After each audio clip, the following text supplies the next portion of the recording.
안녕하세요. 이지향 약사입니다. 저번 시간에 눈에 대해서 같이 공부하셨죠? 눈이 굉장히 작지만 사실은 뇌의 일부분이고 어떻게 보면은 뇌에서 가장 중요한 부분, 가장 정교한 조직이라는 거 공부하셨잖아요. 그리고 뇌에 너무나 많은 혈관과 신경이 분포되어 있다는 거 이제 아셨을 텐데요. 이렇게 중요한 눈, 몸이 1000냥이면 눈은 900냥이다. 이런 말이 있을 정도로 중요한 눈인데요. 현대인들이 너무나 많은 안질환에 고통을 받고 있습니다. 자, 우리가 지피지기면 백전백승이니까 눈을 좀 알았으면 이 질환이 또 어떻게 생성이 되고 또 이 질환을 치료하기 위해서는 어떤 약물이 있고 또 장기적으로 약을 좀 줄이면서 내 몸이 스스로 복구할 수 있으려면 어떤 노력을 해야 되는지 자세히 한번 알아보겠습니다. 제일 현대인들에게 흔한 게 바로 안구건조증이죠. 안구건조증은 요즘은 옛날에는 별로 없었는데 요즘 정말 많은데 연령대가 따로 있는 게 아닌 것 같아요. 초등학생들도 안구건조증으로 약국을 많이 오고요. 청소년들은 거의 인공눈물을 달고 사는 것 같더라고요. 어르신들도 마찬가지고 그래서 안구건조증을 또 고생하는 사람들이 정말 너무 많습니다. 자, 안구건조증은요, 그냥 눈물이 좀 안 나온다 이게 아니라요. 염증이에요, 염증. 사실 눈에 생기는 염증이기 때문에 이거를 좀 심각하게 생각을 하시고 치유를 하셔야 되는데 많은 분들이 그냥 인공 눈물만 넣고 있는 현실이라서 되게 안타깝게 생각을 하고 있습니다. 안구건조증이 이렇게 많아지는 이유는 콘택트 렌즈의 착용이 많아지고 또 면역의 이상으로 생긴 알레르기, 또 장시간의 컴퓨터 작업, 또 미세먼지 같은 환경 변화, 또 눈 깜빡임 이상 이런 것도 있지만 또 항히스타민제나 항경련제, 항정신병제 같은 약물을 많이 드셔서 그 약물에 의해서도 생길 수도 있습니다. 그래서 안구건조증에 시달리신다면 그냥 인공 눈물만 넣고 있을 게 아니라 도대체 내가 왜 이 안구건조증에 지속적으로 노출이 되는지 잘 살펴보셔야 될 것 같습니다.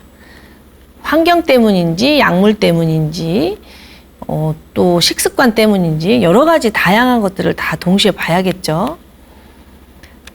저번 시간에도 말씀드렸지만 눈물 하면은 물만 있는 것 같지만 사실은요 그건 아니고 눈물층, 지방층, 그리고 점액층 이 세 가지 층이라고 말씀드렸잖아요. 지방층은 물이 증발되는 걸 막죠.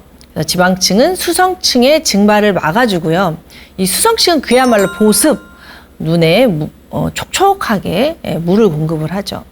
그리고 점액층은 눈물이 좀 더 오래 머물 수 있게 도와줍니다. 근데 여성들이 다양한 호르몬의 영향을 받기도 하고 또 한 달에 한 번씩 생리를 통해서 혈액을 많이 유실하기 때문에 이 혈액이 눈에 가장 혈관이 많고 혈액이 많다고 했잖아요. 그래서 여성들이 혈액이 좀 더 남성들보다 부족한 경향이 있기 때문인지 여성들이 더 안구건조증에 더 많이 시달리는 경향이 있습니다. 그래서 이제 시중에 인공 눈물이 이제 나오는데 이 인공 눈물은 이 눈물하고 비슷한 농도의 pH를 가진 점화액입니다. 그래서 눈에다가 생리식염수 이런 거는 넣을 수는 있지만 그냥 눈은 그냥 이런 물을 넣게 되면 굉장히 아프죠. 왜? pH 농도가 안 맞기 때문입니다. 자, 인공 눈물 시장이 엄청 커요. 그래서 인공 눈물 제품도 다양하게 나와 있는데 이제 공부하신 대로 점액층은 물을 잡아주는 역할을 하고요. 수성층은 그야말로 보습, 물을 공급하는 역할을 하고 지방층은 이 물이 증발하는 것을 막는다고 했잖아요. 그래서 제품도 그렇게 나와 있습니다. 물을 증발하는 것을 막을 것인지 눈물을 공급할 것인지 물을 잡아둘 것인지 그래서 이거는 써보시면서 본인한테 맞는 거를 선택하시면 됩니다. 제품군들이 많기 때문에 자기한테 맞는 제품을 찾으셔서 이제 쓰시는 건데요. 예를 들어서 카르복시 메틸 셀룰로스 같은 경우는 수분을 이렇게 끓여들여서요. 눈물의 양을 증가를 시킵니다. 그래서 눈물의 수성 즉 눈물 자체가 부족하신 그런 안구건조증에 효과가 있겠죠. 그리고 또 히알루론산이라는 제품은요. 점액층, 물을 끌어당기는 성질이 많기 때문에 이 눈물 점액층을 촉촉하게 이 점도를 높여서 눈 표면에 수분이 오랫도록 지속되도록 해주는 역할을 합니다. 근데 이 히알루론산은 사실은 내가 만약에 히알루론산을 눈에 넣었을 때 눈이 편해졌다 그러면 내가 히알루론산이 적구나. 왜냐하면 이 히알루론산은 내 몸에서 스스로 만들어낼 수 있는 물질이거든요. 그래서 내가 왜 히알루론산이 부족한지를 좀 근본적으로 살펴보셔야겠죠. 식습관 같은 걸 보시면 되는 거죠. 너무 잘 못 드시면 히알루론산이 잘 안 만들어지는 거잖아요. 이런 식으로 어떤 눈물이 나한테 맞는지 잘 살펴보세요. 또 트레알로스 같은 경우는 비환원성 당류, 즉 그 탄수화물인데 단백질하고 결합을 해가지고 수분이 증발하지 않도록 보습작용을 하는 겁니다. 수분의 증발을 막는 거죠. 이렇게 다양하게 있습니다. 제품이 굉장히 다양하게 있으니까 여러 제품을 사용을 하면서 자신에게 맞는 걸 선택을 하면 좋을 것 같습니다. 눈물의 점도를 증가시켜서 눈물이 눈에 오래 머무르게 하는 제품도 있고요. 보호막을 형성을 해가지고 역시 점도를 증가시키는 거죠. 눈물이 증발하는 것을 방지하는 제품. 즉 물을 공급할 것인지 점도를 증가할 것인지 기름층을 형성해서 눈물이 증발하는 것을 막을 것인지 물을 빨아들일 것인지 물을 공급할 것인지 물이 증발하는 것을 막을 것인지 이 세 가지 영역에서 제품이 나오고 있습니다. 이런 제품이 있는데 또 어떤 그 인공 눈물에는 그런 거 이외에 뭐 타우린이나 아스파르트산 같은 피로회복제 성분 이런 것들도 좀 들어있어요. 눈이 피곤하다 했을 때는 이런 성분이 들어있는 거죠. 이거는 이제 눈물충은 아니고요. 이 신진대사를 촉진시켜서 눈의 피로 개선에 효과를 주는 거죠. 타우린이라고 들어보셨죠? 이 피로회복제에 많이 들어있는 성분인데 이게 사실 아미노산이에요. 근데 이 아미노산이 눈에 많이 들어있어요. 성인의 눈물에 가장 많이 들어있는 아미노산인데요. 이 아미노산이 많으면 몸에서 좋은 역할을 하듯이 눈에서도 좋은 역할을 해서 아미노산이 이제 삼투압을 조절을 해서 각막세포를 보호하고 안정화시키는 거죠. 그러니까 몸이 좋으면 눈이 좋은 거고, 그쵸? 그래서 눈이 좋아지려면 몸부터 좋아져야 된다는 거죠. 또 이렇게 기름층, 기름층의 인공 눈물 성분도 있습니다. 유기지방 성분으로 점도가 높아서요. 안구 표면에 이제 오래 지속이 되면서 눈물의 지질층을 유지해주는 이런 성분들이 있죠. 그래서 이런 성분들도 있지만 또 이게 눈에 넣는 그 형태도 달라요. 한 방울씩 떨어뜨리는 점안액도 있지만 겔 타입도 있고 연고 이런 타입도 있어요. 인공 눈물이 효과를 배가시키기 위해서 다양한 형태로 나오니까 본인에게 맞는 거를 잘 선택을 하시면 좋겠습니다. 자, 인공 눈물은요. 많이 넣어도 한 방울만 흡수되고 나머지는 다 나온다는 게 핵심입니다. 그래서 욕심내서 많이 넣을 필요가 없어요. 그렇게 넣는다고 해서 눈이 더 촉촉해지는 게 아니라는 거 꼭 기억하시고 한 방울 정도만 넣어주시기 바랍니다. 자, 인공 눈물에는 일회용도 있고 다회용도 있는데 장단점이 있죠. 다회용은 이제 병으로 되어 있어가지고 한 달 정도 쓸 수가 있는데요. 보존제를 함유합니다. 한 달 정도 쓰려면은 이 성분이 변하면 안 되잖아요. 그래서 이 미생물의 번식을 막고 사용 기간을 좀 연장하려고 보존제가 들어 있는데 이제 이런 보존제를 눈에 자주 사용하면 안 되겠죠. 그래서 한 달 정도 쓰고 폐기 처분하셔야 됩니다. 일회용 점안제는 한 번 쓰고 버리는 거기 때문에 보존제가 들어있지 않는다는 게 장점입니다. 그래서 한 번 쓰고 버리셔야 됩니다. 그리고 이 일회용 안약을 넣으실 때 이 용기의 끝이 눈에 닿으면 이 눈곱이나 또 눈에 있는 이물질이 그 점안액으로 들어갈 수가 있잖아요. 그래서 점안액이 오염이 될 수 있기 때문에 우리가 그 인공 눈물 이외에 여러 안약을 쓰실 때는 이렇게 직접 닿지 않게 쓰는 게 원칙입니다. 아셨죠? 인공 눈물 아깝다고 또 욕심내서 많이 쓰지 마세요. 어차피 한 방울만 흡수되고 나머지는 다 나옵니다. 자, 점안액은요, 간편하죠. 효과가 빠르고, 흡수도 빠르죠. 그래서 이제 가지고 다니면서 쓸 수가 있죠. 그런데 지속 시간이 짧은 게 단점이에요. 자, 그런데 겔이나 연고는 지속 시간이 길어요. 근데 불편하죠. 이렇게 흡수될 때까지 좀 찐덕찐덕한 느낌이 있고 이렇게 불편한 이물감이 있기 때문에 겔이나 연고 타입은 이제 주무시기 전에 사용하는 것을 많이 권합니다.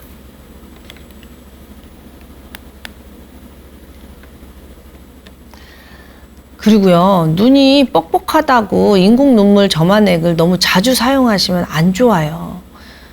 하루에 6번 이상 사용하시는 걸 자제하세요. 너무 많이 쓰시게 되면 오히려 좋지 않습니다. 그래서 인공 눈물 너무 남용하시면 안 된다는 거 말씀드리고 싶고요. 이렇게 또 자주 사용할 때는 보존제가 들어있지 않은 일회용 인공 눈물을 사용하실 것을 권합니다. 또 인공 눈물만 쓰는 게 아니라 경우에 따라서는 뭐 항생제 안약이라든가 뭐 다른 안약을 쓰실 수도 있잖아요. 그랬을 때 한 안약을 쓰고 다른 안약을 쓸 때 이 안약이 다 흡수된 다음에 다른 거를 쓰시는 게 효과가 있거든요. 그래서 한 20-30분 정도의 간격을 두시고요. 액상 타입이 있고 겔 타입이 있을 때는요. 액상을 먼저 쓰시고 연고나 겔 타입은 이 끈적끈적 점도가 높잖아요. 그러니까 맨 마지막에 쓰시면 좋습니다. 자, 이제 어려운 녹내장 얘기를 좀 하겠습니다. 저번 시간에도 말씀드렸듯이 우리 몸에 있는 모든 세포는 혈액을 통해서 영양과 산소를 공급받는데 유일하게 눈만 방수를 통해서 영양과 산소를 공급받습니다. 방수는 어디에 있냐면 각막과 수정체 사이에 있는 모양체에서 생성이 되어서 공급이 됩니다. 모양체에서 만들어서 각막과 수정체에 공급이 되면 방수 배출구로 빠져나갑니다. 계속 순환하죠. 혈액이 순환하면서 생명활동을 하듯이 방수 역시 끊임없이 순환하는 게 핵심입니다. 혈액하고 똑같아요. 모양만 다르지 하는 일은 똑같다 이 말이죠. 끊임없이 순환하면서 수정체와 각막에 영양분을 공급하며 노폐물을 제거하는 아주 중요한 기능입니다. 방수는 혈액인 거죠. 방수가 못 빠져나가면 안압이 높아지죠. 고혈압인 거죠. 녹내장은 눈의 고혈압이다 이렇게 이해하시면 되겠고요. 방수 배출구가 막혀 있느냐 안 막혀 있느냐에 따라서 폐쇄각이냐 개방각이냐가 결정이 되고요. 폐쇄각일 때는 방수 배출구를 뚫어주면 되니까 수술로서 치료를 하고요. 개방각일 경우에는 약물로 치료를 합니다. 그래서 녹내장에 쓰이는 약은요. 방수 생성을 줄이거나, 자, 방수가 너무 많이 나오면 압이 높아지겠죠? 방수 생성을 줄이거나, 방수는 생성이 잘 됐는데 배출이 안 돼도 고여서 높아지겠죠? 그래서 방수 배출을 늘리는 약입니다. 그 약들이 크게 탄산탈수효소, 탄산탈수효소 억제제, 베타 차단제, 알파2 효능제, 부교감신경 효능제, 프로스타그란딘 제제 이렇게 5가지로 볼 수 있습니다. 녹내장 환자분들이 가져오시는 약이 막 어려워 보여도 이렇게 한 바구니에 딱 넣어보면 딱 5개가 나옵니다. 5개. 그래서 이 녹내장 이 방송을 보시는 환자분들께서 본인이 저만하는 이 약들이 어떤 효능의 약인지를 좀 아시면 좋겠습니다. 탄산탈수 효소 억제제. 이름도 참 어렵네요. 우리 몸에서 방수를 만드는데요. 이 방수를 만들 때 꼭 필요한 효소가 탄산탈수 효소고요. 이 탄산탈수 효소를 막는 게 탄산탈수 효소 억제제입니다.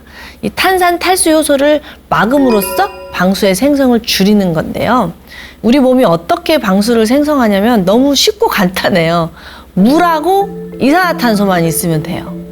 자, 물은 우리가 항상 먹잖아요. 이산화탄소는 산소를 들여 마시고 세포들이 만들어내잖아요. 그래서 이산화탄소하고 물만 있으면 우리 몸은 이 탄산탈수 효소를 이용해서 H2CO3라는 방수를 만들어냅니다. 여기를 막는 거죠. 그러면 방수가 안 만들어지겠죠. 근데 이제 문제는 이 방수를 막아버리면 이 방수가 우리 몸에 중탄산과 수소로 또 분해되면서 산알칼리, 우리 몸의 pH를 조절을 하는데 계속 쓰게 되면 이 pH 조절이 잘 안 되겠죠. 그래서 탄산탈수 효소 억제제를 쓰시게 되면 그런 불편한 부분이 생길 수가 있으니까 자꾸 약에만 의존하지 마시고 방수 생성을 어떻게 하면 줄일 수 있을까, 이거를 좀 근본적으로 내 몸이 만들기도 하고 내 몸이 줄이기도 하잖아요. 그래서 내 몸이 스스로 방수 생성을 줄일 수 있도록 고민해 보시는 노력을 하셔야 되지 않을까라는 생각을 합니다. 자, 그 다음에 베타 차단제가 있습니다. 자, 베타 차단제 어디서 많이 들어보지 않으셨어요? 네, 맞습니다. 고혈압약으로 쓰는 약이죠. 아까 제가 녹내장은 눈의 고혈압이다라고 말씀드렸던 이유입니다. 우리가 혈압이 높을 때 또는 심장이 이상이 있을 때 베타 차단제가 많이 먹는 약으로 처방이 되거든요. 이 베타 차단제가 이렇게 처방이 되는 이유는 우리가 스트레스를 받게 되면 교감신경이 흥분을 하고요. 자, 교감신경이 흥분을 하게 되면 모양체의 혈관이 이완이 됩니다. 왜? 동공을 확대하려고요. 동공을 확대되고요. 그리고 방수가 증가됩니다. 왜? 우리가 살아남아야 되기 때문에 눈을 크게 뜨는 거죠.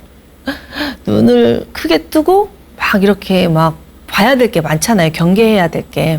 스트레스를 받게 되면 살아남기 위해서 이런 일들이 내 몸에서 벌어지게 됩니다. 그런데 이 베타 차단제는 모양체 혈관의 이완을 막는 겁니다.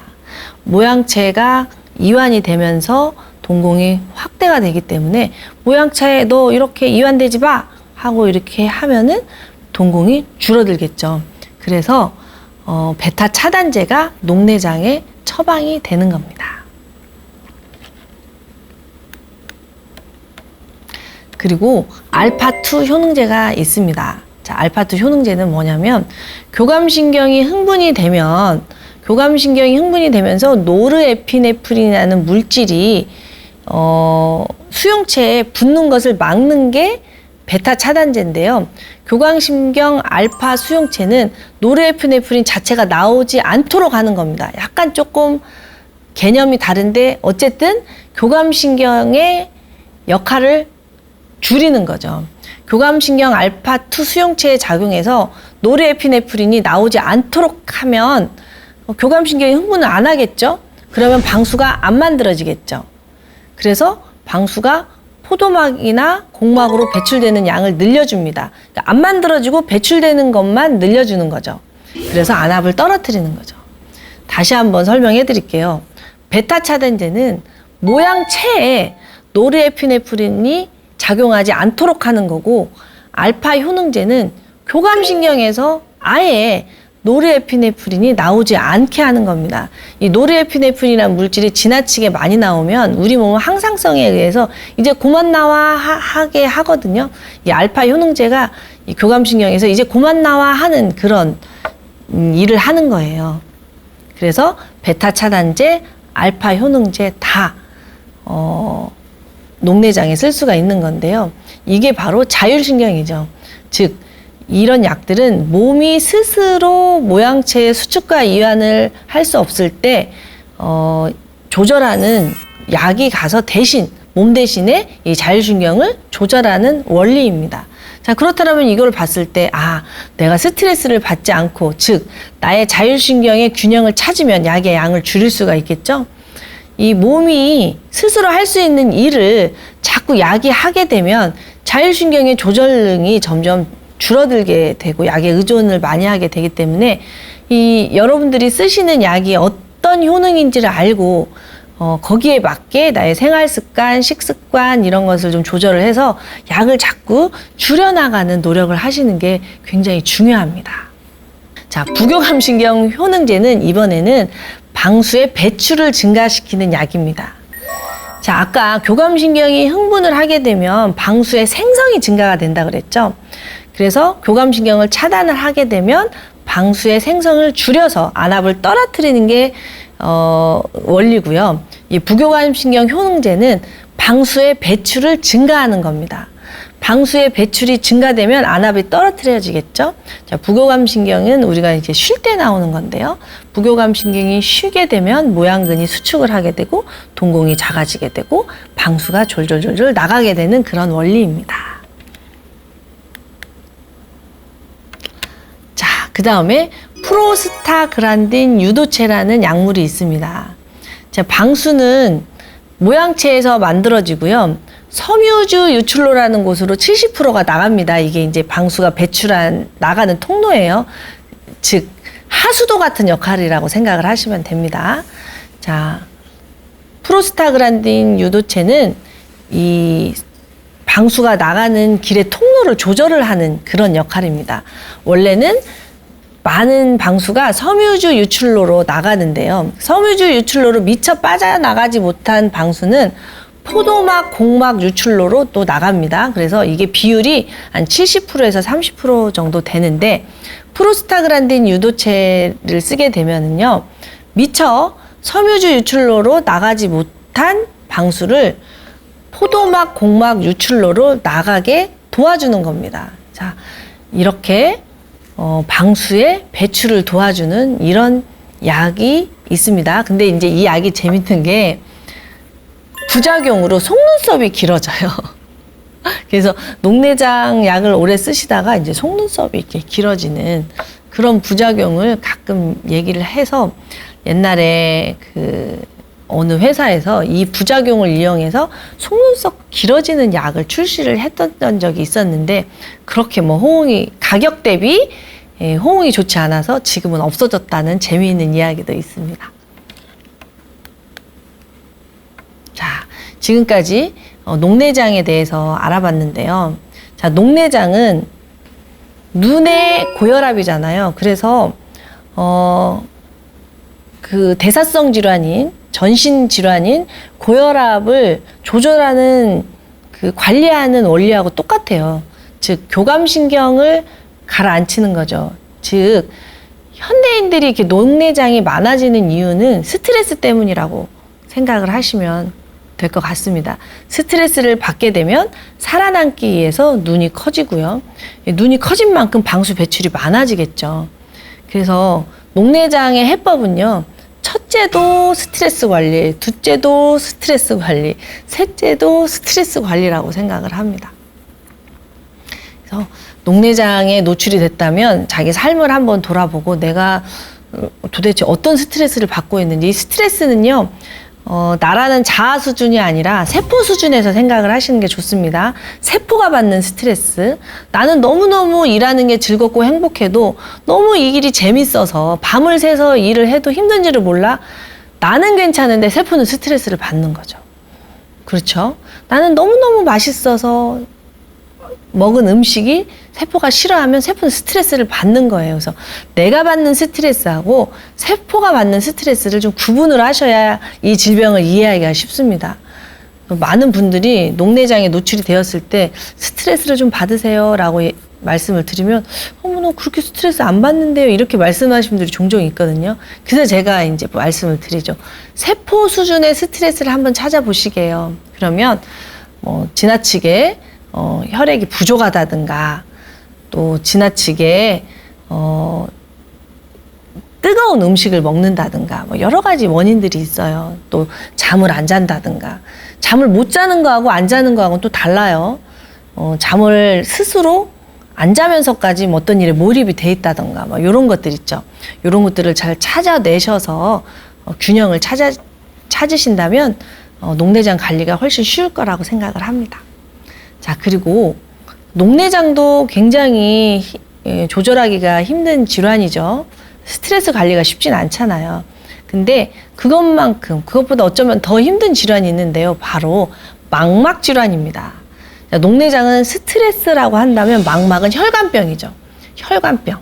망막에 혈관이 어마어마하게 많기 때문인데요. 일단 망막 질환을 이해를 하시려면 황반을 이해하셔야 되는데요. 황반이라는 거는 망막의 가장 중심 부위에 있죠. 그래서 이 황반은 시력과 색깔을 인지하는 시각세포들이 밀집되어 있는 곳입니다. 그것을 이제 황반이라고 하는데, 이 망막, 그러니까 황반 변성, 그러니까 망막 질환은 황반 변성, 이렇게 동시에 이해를 하셔도 무방을 하죠. 근데 왜 황반이라고 하냐? 이 노란색 색소를 포함하고 있어서 황반이라고 한다고 합니다. 루테인이라고 여러분들 많이 드시잖아요. 루테인의 어원, 루테스가 바로 노란색이라는 뜻이거든요. 그러니까 황반이라고 하는 이유는 망막 안에 노란 색소를 많이 포함하고 있기 때문이죠. 근데 현대인들이 어때요? 블루라이트라고 해가지고 이런 빛을 너무 많이 보잖아요. 우리가 원래 좋아하는 빛은 이런 빛은 아니죠. 그래서 인간이 가장 좋아하는 빛은 초록색이라고 하더라고요.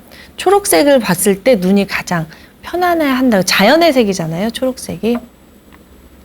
그래서 이렇게 블루라이트, 이런 인공광을 많이 보실 때 루테인 먹게 되면 루테인이 노란색이니까 합쳐져서 초록색으로 돼서 눈을 안정시킨다, 뭐 요렇게 재밌게 상상을 하셔도 되겠습니다. 자, 그림 한번 보실까요? 저렇게 망막이 있고 그 안에 황반이 있죠. 근데 이제 이 황반에 문제가 생기면 저렇게 부종이 생기는 겁니다.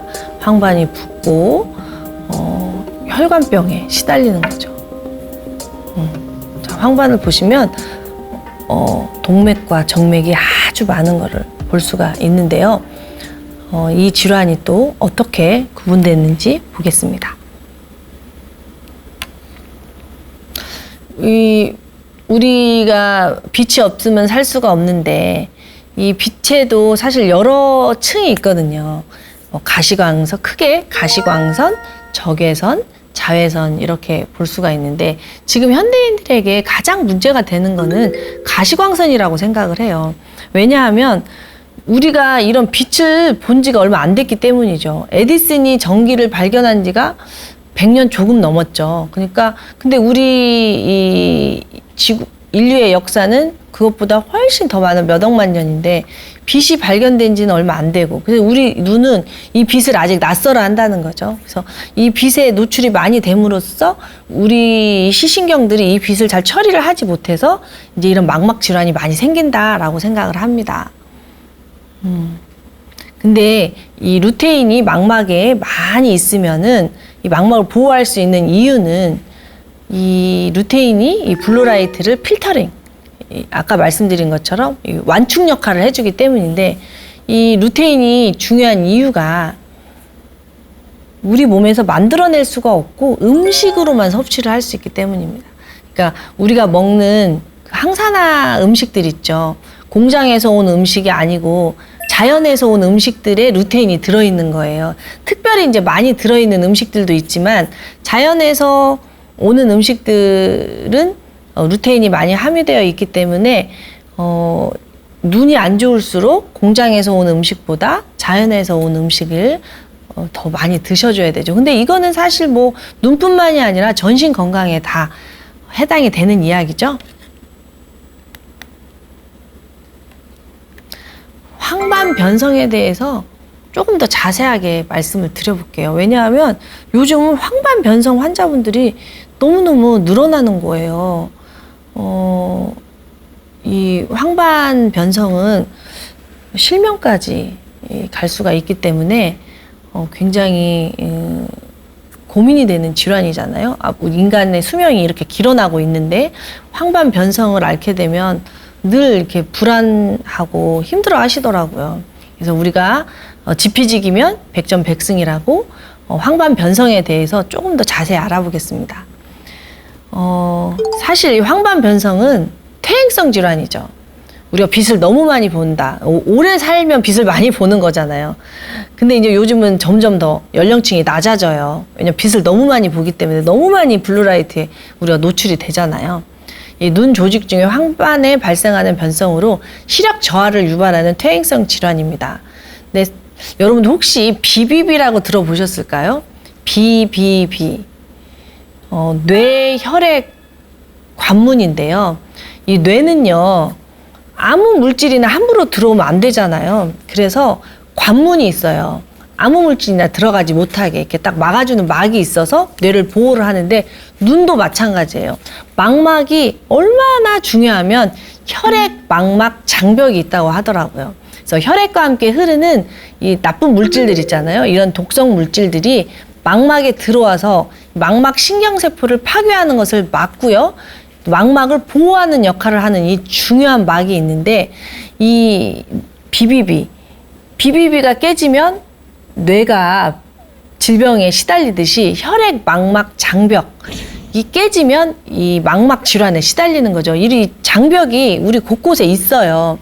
예를 들어서 여러분들 제가 그 장 편에서 말씀드린 위장관 질환 편에서 말씀드린 그 장누수 기억나세요? 장누수도 이 장에 막이 깨지면 나쁜 물질이 혈관으로 들어가는 거, 장막. 그래서 장누수도 제가 말씀을 드렸잖아요. 이런 것처럼 우리를 보호하는 막들이 곳곳에 있는데 우리 이 막을 지켜야 되는데 이 막이 깨졌을 때 나쁜 물질이 질병을 유발한다는 거 이해하셨으면 좋겠습니다. 황반 변성에는 크게 두 종류가 있어요. 건성 황반 변성과 습성 황반 변성이 있는데 이 건성은요, 드루젠, 제가 저번 편에 말씀드렸죠.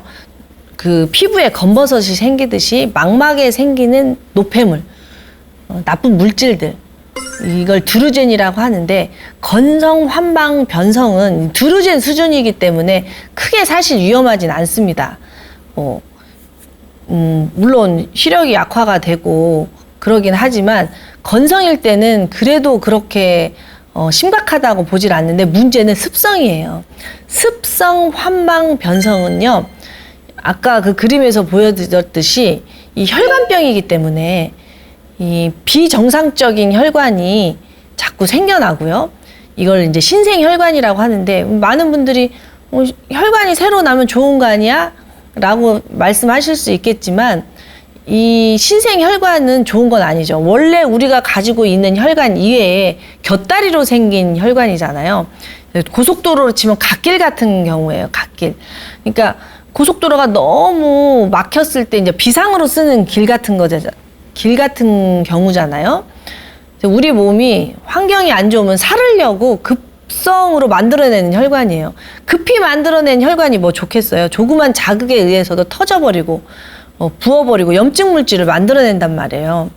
근데 이 혈관, 신생혈관 어디서 들어보지 않으셨어요? 네, 맞습니다. 암세포가 만들어내는 거죠. 암세포나 종양세포가 이 신생혈관을 많이 만들어내요. 왜? 자기들이 살라고. 이 정상혈관에서 산소와 영양을 받기가 힘드니까 살으려고 계속 신생혈관을 만들어내요. 그래서 이 황반 변성에 항암제를 쓰는 겁니다. 이 황반 변성에 쓰이는 약은요, 이 신생혈관이 만들어내는 것을 억제하는 약들이에요. 혈관 내피 성장 인자 억제제인데요. 암도 신생혈관을 만들고 황반 변성도 신생혈관이 만들어내는 원리가 똑같기 때문에 항암제로서 혈관 내피 성장 인자 억제제를 쓰는 거죠. 근데 이거는 주사로만 되는 거예요. 먹는 약이 있는 게 아니라 주사로만 되기 때문에 처음에 이런 습성 황반 변성에 노출이 됐을 때 눈에 주사를 맞는 거에 대해서 굉장히 이제 스트레스를 받고 또 항암제를 내가 맞는다고 하면서 굉장히 스트레스를 받으면서 스트레스 때문에 질병이 악화가 됐는데 이 질병을 이렇게 진단을 받는 순간 또 굉장히 스트레스를 받으면서 멘붕에 빠지시는 분들을 되게 많이 봤거든요. 원리를 잘 알게 되면 그렇게 두렵지 않으신 거죠. 이 혈관 내피는요, 정상인에서도 발견이 돼요. 그리고 이게 적당히 있을 때는 우리에게 너무 중요한 역할을 합니다. 왜냐하면 우리 몸이 계속해서 재생을 하고 복구를 해야 되기 때문이죠. 우리 눈에 보이진 않지만 이 바깥은 눈에 보이니까 다쳤을 때 우리가 알 수 있지만 사실 혈관도 계속 다칠 거 아니에요. 눈에 안 보여서 그렇지. 그랬을 때 몸이 알아서 이런 물질을 만들어서 손상된 혈관을 재생하고 있는 거죠. 근데 이제 지나치게 많이 만들어져서 신생 혈관을 지나치게 많이 만들 때 뭐든지 균형이 깨졌을 때 문제가 되는 거죠. 이 망막에 생기는 그 외 질환들이 또 많습니다. 제일 많이 보이는 게 이제 당뇨병성 망막증이죠. 왜 그러겠어요? 당뇨 조절이 잘 안 되면 이제 당뇨의 화병증인데 당이 조절이 안 된다? 혈액이 끈적끈적하다. 혈액이 끈적끈적하면 혈관이 오염이 되잖아요. 그래서 망막에는 아주 많은 혈관이 있는데 그 혈관이 끈적끈적해지면 염증이 생기겠죠. 그래서 당뇨병의 합병증으로 당뇨병성 망막증이 많이 옵니다. 그리고요, 망막 박리도 점점 많아지고 있어요. 수정체하고 망막, 이게 분리가 되는 거죠. 스트레스로 인해서 많이 생기거든요. 그래서 이 망막 박리가 처음에는 잘 몰라요. 그냥 좀 시야가 흐리다, 뭐 어쩌다 하는데 좀 눈에 이상이 있을 때 빨리 스트레스 많이 받은 상황에서 이상이 있을 때 빨리 병원에 가셔서 치료를 하셔야 됩니다. 이 망막 박리도 요즘은 그 젊은 중장년층, 청년층에 스트레스로 인해서 많이 생기더라고요. 또 광시증 있죠? 빛이 번쩍번쩍하고 막 보이는 거, 요런 질환도 많이 호소를 하고요. 또 비문증은 저번 시간에도 말씀드렸듯이 유리체에 혼탁해져서 막 뭐가 날아다니는 그런 현상들 또 많이 호소를 하시고, 또 망막 혈관이 폐쇄돼 버리는 망막 혈관 폐쇄증도 많습니다. 이게 다 망막의 혈관들이 염증이 생기고 활성산소가 노폐물을 만들고 혈관이 막히고 막 이래서 생기는 질환인데, 이 문제는 시신경이 한번 손상이 되면 회복이 되기가 거의 불가능할 정도로 어렵기 때문에 이 눈 질환은 예방이 정말 최선이에요. 예방이. 시신경은 너무 가늘고 너무 많고 또 연쇄적으로 막 이렇게 연결이 돼 있어서 하나 망가지면 도미노처럼 같이 망가지기 때문에 첫째도 예방, 둘째도 예방, 셋째도 예방, 즉 혈당 관리, 스트레스 관리, 활성산소 관리, 이런 것들이 너무나 중요하다는 거죠.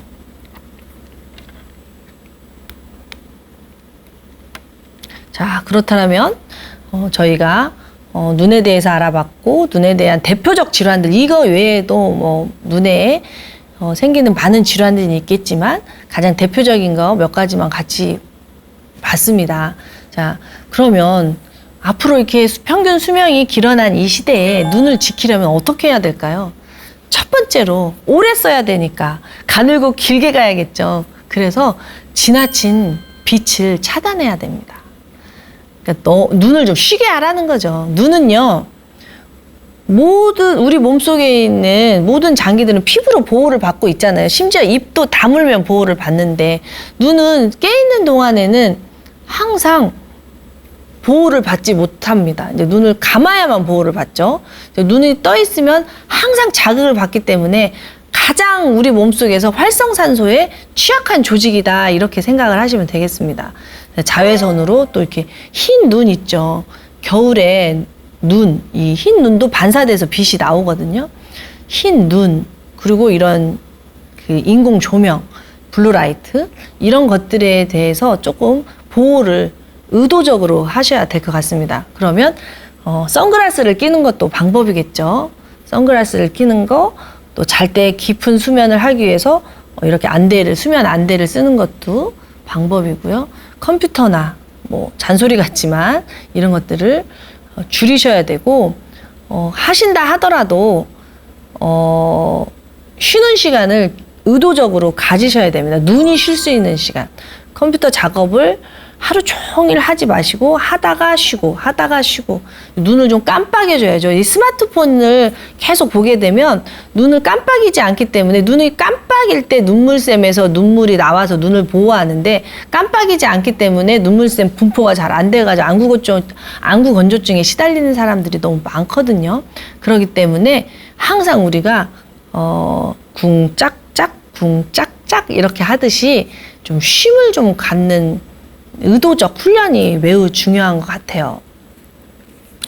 점막을 지켜야 됩니다.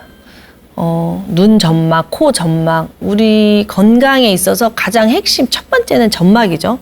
점막을 지켜라. 눈을 지킨다는 건 점막을 지킨다는 것이 첫 번째입니다. 또 세 번째, 수분을 지켜라. 그러니까 몸에 물이 없는데 눈에 물이 많을 수는 없잖아요. 그래서 탈수식품을 줄여야 됩니다. 탈수식품이 뭐예요? 물을 내 몸에서 뺏어나가는 식품이잖아요. 대표적인 게 카페인이죠.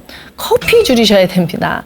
커피 대한민국 사람들 너무 좋아하시는데 눈에 있어서 커피는 너무나 좋지 않아요. 그래서 커피 좋아하시는 분들은 대부분 안구 건조증이 있다고 해도 과언이 아니더라고요. 그리고 매운 음식, 매운 음식도 몸에 물을 많이 가져가기 때문에 매운 음식, 술, 담배, 카페인, 탄산음료 뭐 다 똑같죠. 맨날 하는 소리.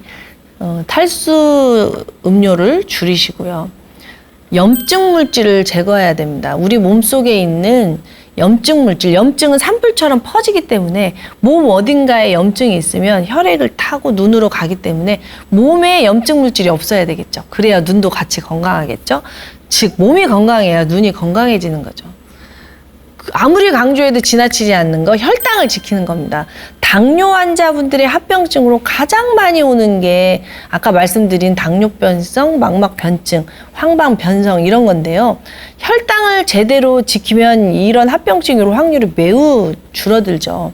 그래서 혈액이 끈적끈적하면 오염이 되고 염증 물질이 많이 생기고 혈관이 막히고 그래서 망막 폐쇄까지, 망막 혈관이 폐쇄가 돼버리는 그런 현상도 생길 수가 있잖아요. 그래서 정말 첫째도 혈당, 둘째도 혈당, 셋째도 혈당. 혈당을 잘 지키시는 건 너무나 중요합니다. 눈을 쉬게 해야겠죠. 잠을 잘 자라는 뜻입니다. 잘 때 눈이 쉴 수 있는 거기 때문에 잠을 줄여서까지 일을 하시게 되면 눈 건강은 지킬 수가 없는 거죠. 그리고 자율신경의 균형입니다. 교감신경이 지나치게 흥분이 되면 어때요? 방수가 많이 생성이 돼서 녹내장에 걸릴 확률이 높아지겠죠? 첫째도 스트레스, 둘째도 스트레스, 셋째도 스트레스 관리 너무나 중요하겠죠? 녹내장도 결국 안압이 높아지면 안 좋은 이유가 안압이 높아지면 시신경이 손상이 되어서 실명까지 갈 위험이 높기 때문에 이렇게 녹내장을 잘 관리를 하라고 하는 거잖아요. 그러니까 스트레스 관리가 너무너무 중요하고요. 이 모든 것은 바로 밥상에 있겠죠. 밥상이 살아나야 꼭꼭 씹으면 자율신경이 안정이 되고 이 잘 차려진 밥상을 먹게 되면 영양학적으로 균형도 받고 또 이 밥상을 살리면서 식사를 준비하면서 교감신경이 또 안정이 되고 무엇보다도 중요한 게 체액을 충분히 채우는 거겠죠. 눈은 물에 둥둥 떠 있다 해도 과언이 아니잖아요. 아까 보셨죠? 모양체가 물을 꽉 잡고 있는 거. 그래서 우리 몸속에 체액이 충분해야 눈까지 물이 잘 전달된다는 거 이해하시고 체액을 고갈되지 않게 관리를 잘 하셨으면 좋겠습니다. 자, 여기까지 어려운 눈 공부하느라 애쓰셨는데요. 결국에 몸이 살아야 눈도 산다는 거 이해하시고 몸과 마음의 균형을 잘 찾기를 바라겠습니다. 감사합니다.